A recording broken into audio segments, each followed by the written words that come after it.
Hello and welcome to our program. I'm Dr. Laura Murillo, President and CEO of the Houston Hispanic Chamber of Commerce. Today we're talking about a very important topic related to our community, the country, and of course the economic impact it has on all of us.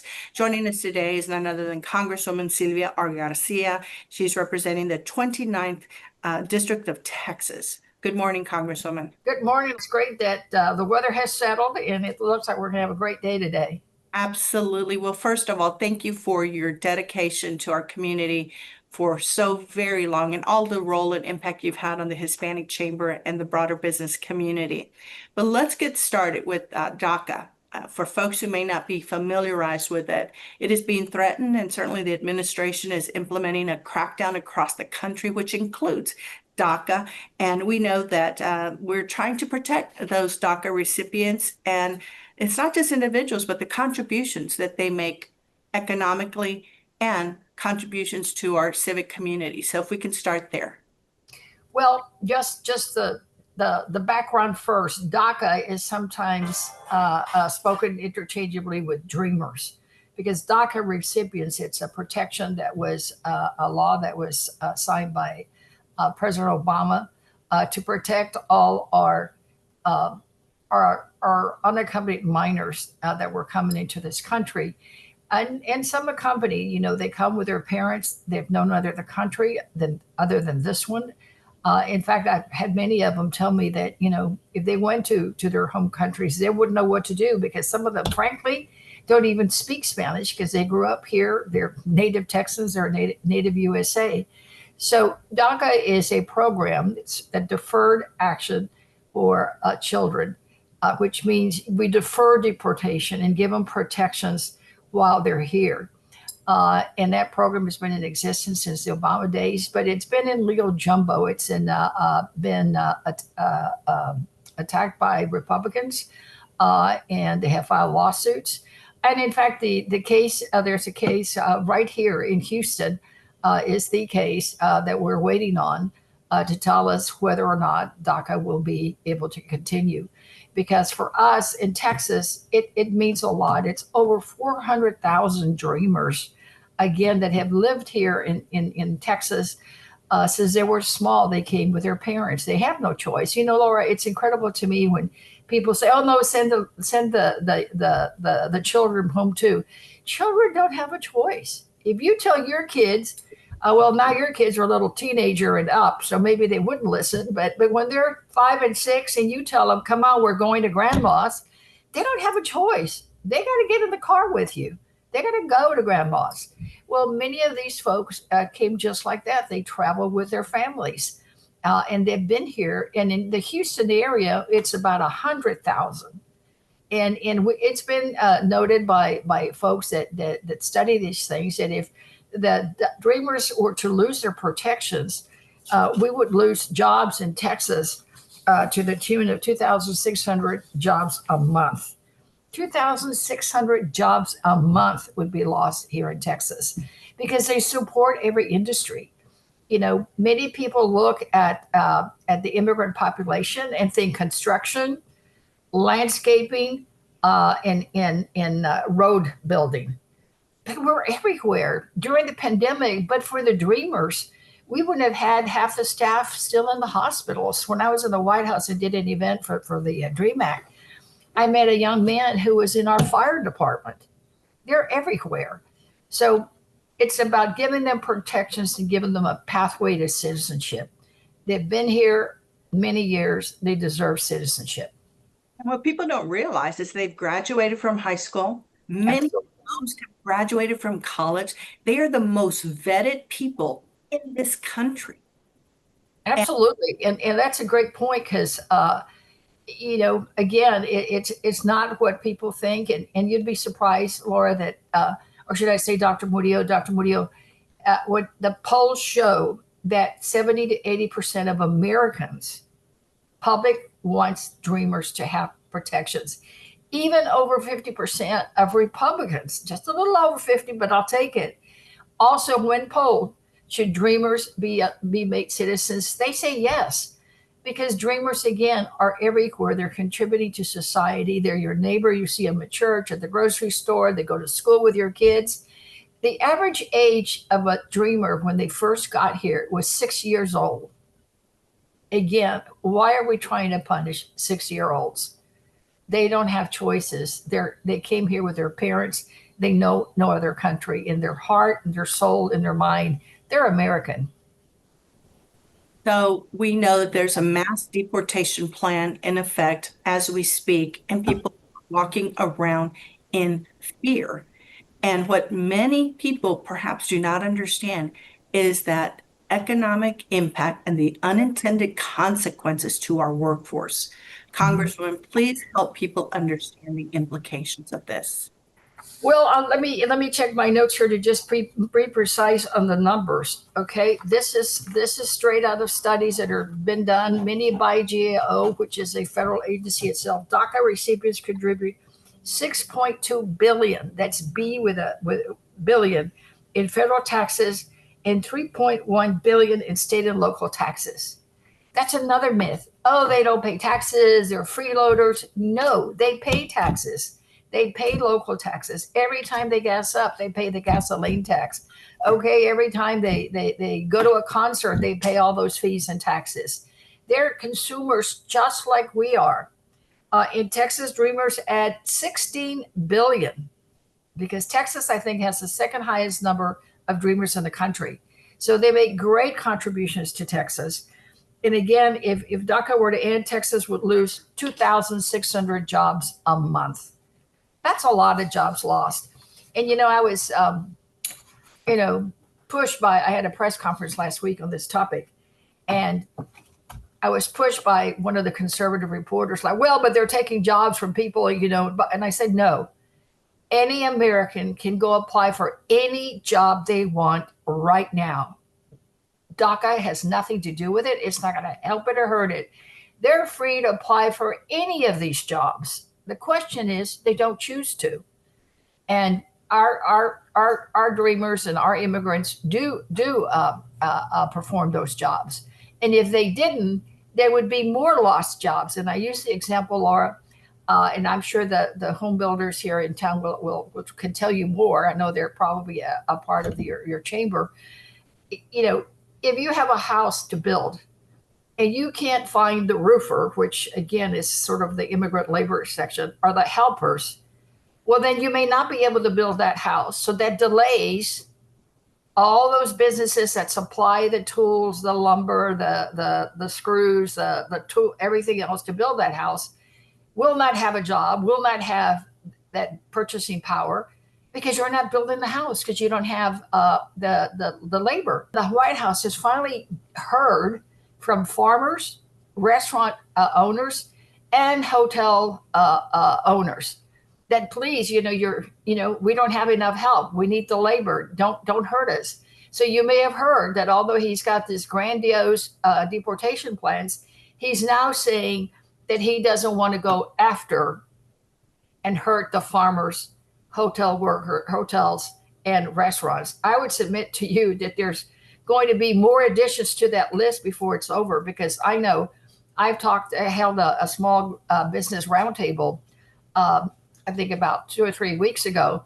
And one of the things some of the restaurant owners told me that it's not just not having the workers, it's people being afraid to get out of the house to even come to eat at the restaurant. So they're losing revenue to the tune of 20 to 30% this year than last year, because so many people in our area, Dr. Murillo, you know my district, it's 77% Latino.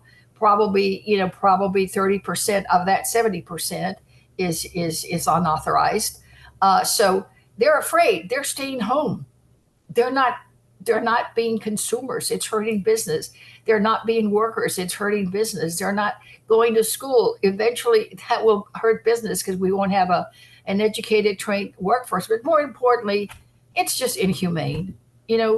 It's more than the jobs. It's about people. And as the Pope said, and I love our new Pope, we're all God's children, and we should be welcoming. We should treat people with dignity and respect. because they are human beings, and by and large, more than the majority of the people coming to our country are really here to seek a better life and to work and be able to send money back home. They're not the rapists and the murderers and all those people that are described by the White House. Yes, there's a few of those. There's probably just as, the same percent of those than there is crimes and criminals here in Houston. It's really no different. Every crate will have a bad apple. Remember when they told us that in elementary school? Well, every crate does have a bad apple, but you can't hurt the other 99 apples because of the actions of one. Absolutely. And so we have been working very closely with organizations at the national, local, state level to make sure, especially the business community, is putting pressure on the White House, on our administration, anyone who will listen, because there are so many unintended consequences. Congresswoman, what advice do you have for people who might be interested in advocating? What do you suggest to them? Well, there's a lot of volunteer work that can be done. There's a number of people here in Houston, associations and nonprofits that help and assist people with their applications, people going through the process. This afternoon, I'll be going to the immigration court here in Houston because the new twist, it's all about numbers. The White House promised mass deportations. Their goal, I think, is 3,000 per day.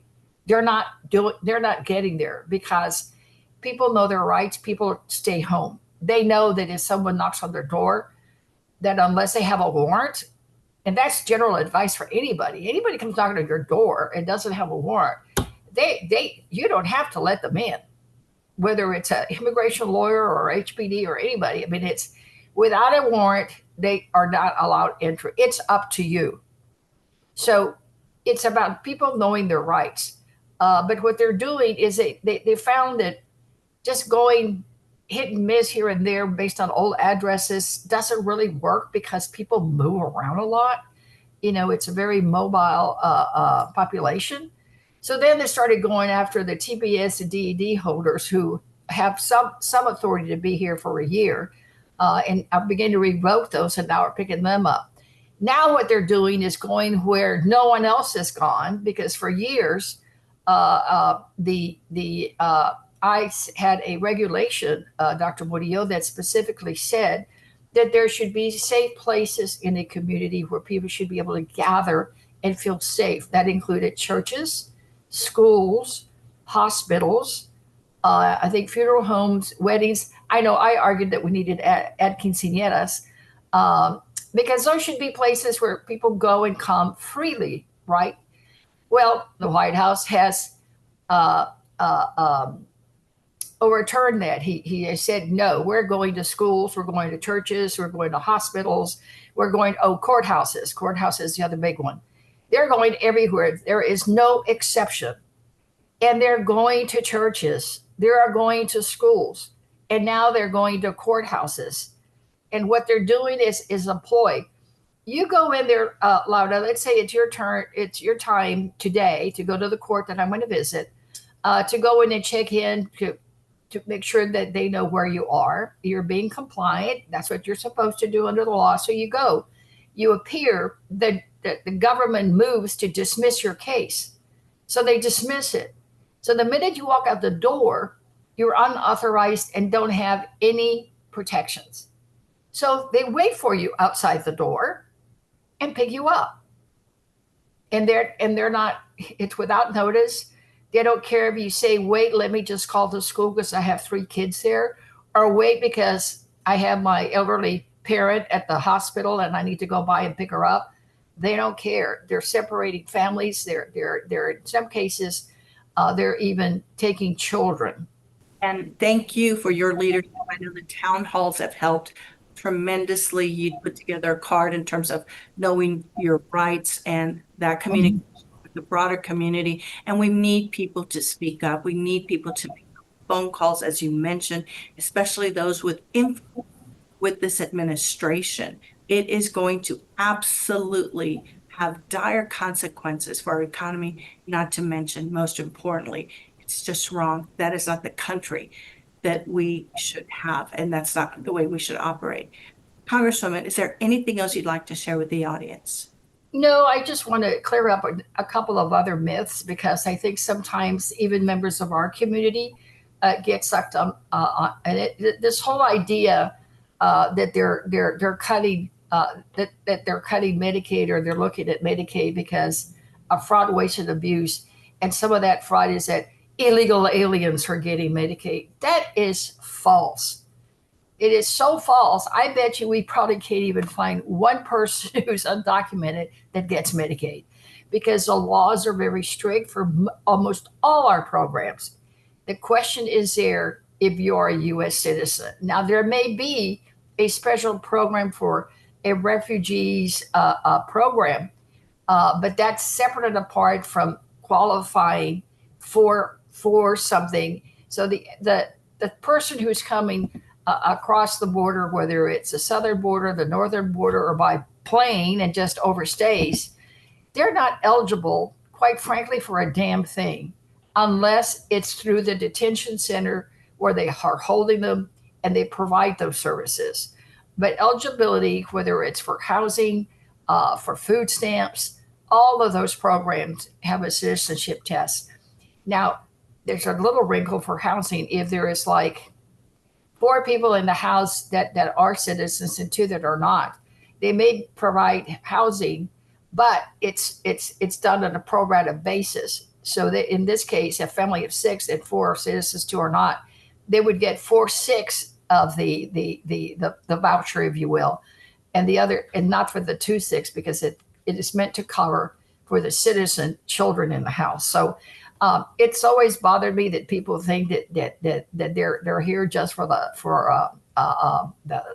giveaways and that they get all these things. That is false. And the last point, again, to just underscore it, in the end, this is about how to treat people. It's about who we are as a country, as you said, and who we should be. And it's a moral. It's immoral. It's about humanity. It's about making sure that we treat people as we would want them to treat us. And I think people kind of forget that. They start all the political rhetoric. And in the end, we need to remember that this is about human beings. And one of my favorite signs that I've ever seen at a protest is one that says, God did not create illegals. He just didn't. We're all children of God. We're all equal. Well, thank you and your team for your leadership, all that you've done to make sure that you are advocating for us every day and meeting with constituents, our business community, and also for your leadership as being among the founders of this great chamber that every day tries to live up to that expectation that you all set decades ago. Congresswoman Garcia, thank you so very much. Thank you for the invite. And if anyone has any questions, they can certainly call our office. Thank you so much, and God bless.